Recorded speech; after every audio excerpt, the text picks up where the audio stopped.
Okie dokie. I'm excited. Ooh.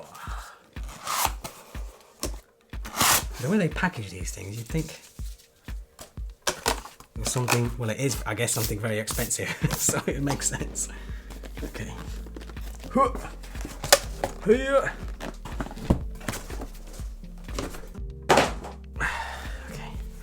Luckily that hasn't damaged anything. I'm not sure about this artwork on here though. Do you know it's supposed to say Pro on it? So, I don't know if you guys can see, but P-R-O. That's reaching. No, I'm being dead serious. It's actually supposed to say Pro. It's cool, but I'm not the biggest fan of it, I don't think. I think they could have done much better, like getting one of my wallpapers and putting it on there. Oh, satisfying. Nice. I'm surprised at how quickly we got this, considering this is a custom build. They said I wouldn't get it till the 20th. Yeah, you did say end of November. Yeah, end of November, and we're currently 10th of November, so it came very quickly.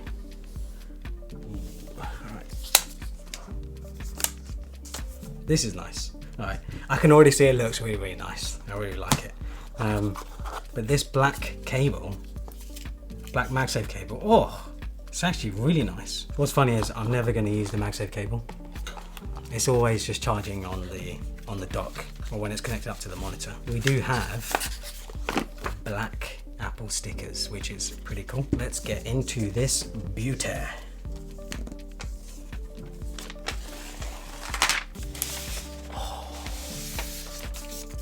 Holy moly. That is stunning. That is...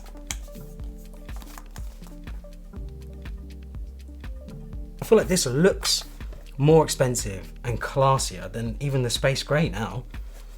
I know some people have been saying it's very much like a dark grey rather than a black, but you know what? It looks incredible. Shall we do the old, because as soon as you open it, it boots up, so.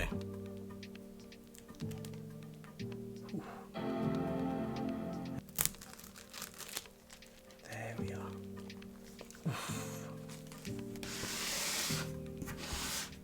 No, that is, okay, that is stunning. Is it thinner?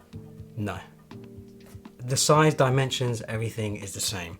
They haven't changed the outer shell in any way whatsoever. It is pretty much exactly the same. I don't know if because it's black it looks more low profile.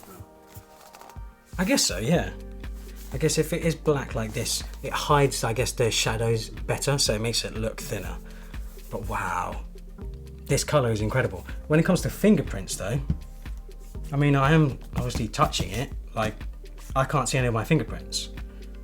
To be fair, I don't have greasy or oily hands anyway, usually. Should we compare it with Space Grey? So this is Space Grey.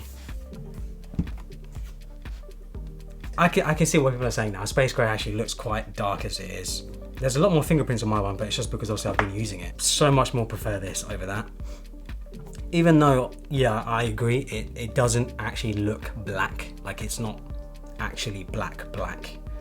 But it is a much darker shade of Space Grey. And Apple is saying as well, because that's one big issue with the midnight blue color, is that when you start using accessories and stuff, you start putting stuff into the ports, the biggest problem with that is that over time you can basically chip the color away.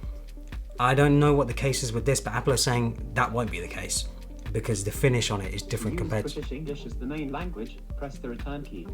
the voice accessibility. But anyway, Apple is saying that because they're using a different anodization to the material, that it shouldn't scratch up. And of course, fingerprints should be much less. And yeah, I can definitely tell the fingerprints are much less compared to the midnight blue. The midnight blue really wasn't my color. I remember having that machine and I returned it because I really didn't like it. I actually ended up going with the Space Grey MacBook Air 15-inch. So if we do a size comparison, 15-inch and 14-inch, like so. So you can see the two size machines. There is a big difference here, I think, in terms of sizing. The 15-inch is obviously considerably bigger. And of course, the 15-inch, because it's the Air, it is thinner. But I don't think this is that thick anyway. I don't think the 14-inch is really all that much thicker. So this is Justin's, for those who don't know who Justin is my editor / operations guy. He helps me run the channels. But anyway, this is his 16-inch MacBook Pro, and then this is the 14-inch MacBook Pro. Massive size difference here, Jesus Christ. Okay, I get questions a lot about why did I choose the 14-inch over the 16-inch. It is purely down to personal preference and my workflow. So I want a machine that's small and as light as possible, but still packs a punch, because the Air models aren't powerful enough for my workflow. So this is ideal for me because I don't actually use it as a laptop that often. It's primarily sitting on my desk here at the office or at home, and it's connected up to my display via Thunderbolt cable. And that's pretty much how I use it 99% of the time. It's rarely ever actually used as a laptop. Yeah, it's basically like a machine that I can carry around with me everywhere that I need to go, but still has enough horsepower to do all the work that I need it to do. Especially video editing, photo editing, and design work. Video editing is the most demanding thing I do. I need that sort of power to edit the 4K videos that I edit. So the specs for this machine in particular, I've gone with the M3 Pro, 12-core CPU and 18-core GPU. I've gone with 36 gigabytes of unified memory, 4 terabyte SSD, and of course 14-inch model. This model in particular cost me £3,899. So yeah, it's a pricey machine, but it's worth it for the workflow that I do. Compared to my previous machine has the M1 Max, 10-core CPU and 24-core GPU. So the GPU isn't as powerful as it is in this machine. Also had 32 gigabytes of memory, unified memory, and 2 terabyte SSD. So the reason why I've gone from M1 Max to M3 Pro, it seems like a downgrade, but I discussed in my previous reviews of my older machine that I think the M1 Max chip was not really actually worth it for me. I realized that I actually didn't need that much power. I wasn't utilizing all that power. So instead of spending that money on the M3 Max chip, I've instead spent it on the SSD, because I realized that the 2 terabyte SSD on my old machine, I was filling that up quite often. I needed to offload projects quite often, and I've started working on more projects at the same time. So that's why I think the 4 terabyte SSD for me just made more sense. The only thing is, it's so expensive to upgrade the SSD. I can't believe Apple charge what they charge for the SSD upgrades. It's ridiculous really, but $400 for me for the work and stuff that I do, it's just one of those expenses that I have to eat. And it's worth it because it means that I can have more projects on my machine, more work going on my machine without actually having to mess around with external hard drives or anything like that.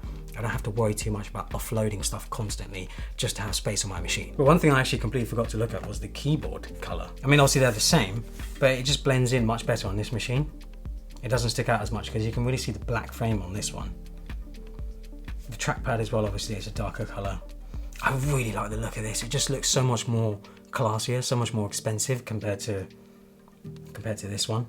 Even though obviously they're the same, like, you know, it's just an aesthetic thing. It's not like it actually makes a difference. The most common question, of course, is it worth upgrading from the M1 sort of line of chips or the M2 line of chips to the M3? I'll be honest, I don't think it is. If you're looking for more horsepower, for more extra power, I think for most people, it's not even worth upgrading from the M1 line of chips. I wouldn't have upgraded. Like, to be honest with you and to be upfront, the only reason I've upgraded is because I need that larger SSD. I need the more storage space in this machine. And of course, the black color is nice. Like, I'm not gonna lie, the black color is nice, but obviously that's not enough of a feature for me to jump from this machine to that machine. What I'm actually going to do is I'm actually going to sell this machine, and I've looked, I can get quite a bit of money for this machine, and I think I'm only going to be paying around £1,000 to £1,500 out of pocket for this machine. So MacBooks hold their value incredibly well. So in reality, I'm only actually spending £1,000, £1,500 to upgrade my machine to this one. And obviously I have the nice colorway, I have one of the latest chips, I have 4 terabyte SSD. These sorts of things are important to me. But I think when it comes to actually editing video, doing work on these two machines, they're going to be very similar. I'll be honest, I don't think I'm going to see a huge difference, but I'm going to test it anyway. I'll have that coming in my upcoming review. I'm going to be testing the same workflows on both machines and seeing which one actually performs faster and whether the speed upgrades on this are significant enough. The only place I could see this upgrade being worth it for someone coming from the M1 or the M2 is if they're doing rendering work that takes hours. So maybe you're rendering videos that are a couple of hours long or something. That render might take you an hour or 2 hours to do. If you're saving 10, 20, 30% of time on those renders, then yeah, it's worth it because you're going to be saving like maybe 20 minutes, half an hour to render a video out, that's where it makes a difference. But for me, I'm only rendering 10, 15, 20-minute videos.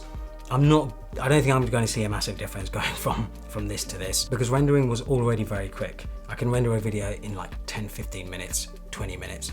I think with this, I'll probably only save like a couple of minutes. It's not going to be a big difference. So yeah, watch out for my review. I will have a review coming on this machine, of course, going through whether it's actually worth upgrading from the M1 or the M2 line of chips. I'll be honest, I don't think it's going to be, but yeah, watch out for my review. So yeah, hopefully you guys enjoyed it. Follow me on Instagram and Twitter and subscribe for more.